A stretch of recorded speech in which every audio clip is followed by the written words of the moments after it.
Good morning, and thank you for joining today's Lenten reflection. As I looked over our readings for today in our lectionary, I was overjoyed to see Esther was the Old Testament reading. Esther is one of those books where when you first hear it, you ask yourselves, wait, is that really a book in the Bible? And yes, Esther is really a book in the Bible and is found in the Old Testament. It's also special because we actually don't read it often in our lectionary cycle. I believe it appears only once, and people can correct me, but maybe twice.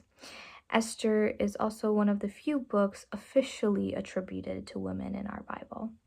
And I know this is not a sermon, it's a reflection, but I just wanted to give small background on Esther and invite you all, if you haven't done any research on it or read it before, there's a great Bible Project video on it, maybe doing it for a Bible study. It's one where you will wrestle through it, but there is so much meaningful things to take from it. So here's a little bit of background. So it's a drama, it's a comedy. Some would even say it's a historical short story. It takes place in the years following the Babylonian exile. After years of living in foreign land, many Jewish people returned to their homeland, but there were some, a small number, who remained behind. So this book is the story about Esther and Mordecai and their courageous and creative actions that helped save their people. In the lectionary, we are actually getting to read Esther's prayer, which is chapter 14, and the prayer is actually found in the Apocrypha, and these are chapters 11 to 16, which if you open up your Bible, you might be like, what? There's only 10 chapters here. Where's chapter 14? Don't worry.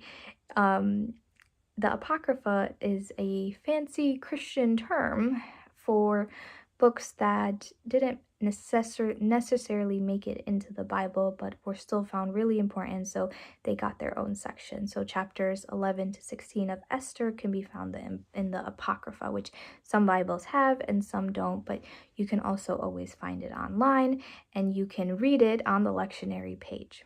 So again, sorry for giving so much background, but I think it's important because it sets who is Esther and why is this book so important.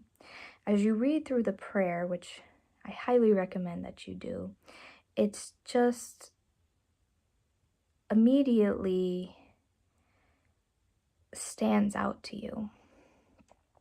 It stands out because you may personally be able to relate to it, or you may be just able to relate to it with the fact that we all have things that we're facing and we're dealing with.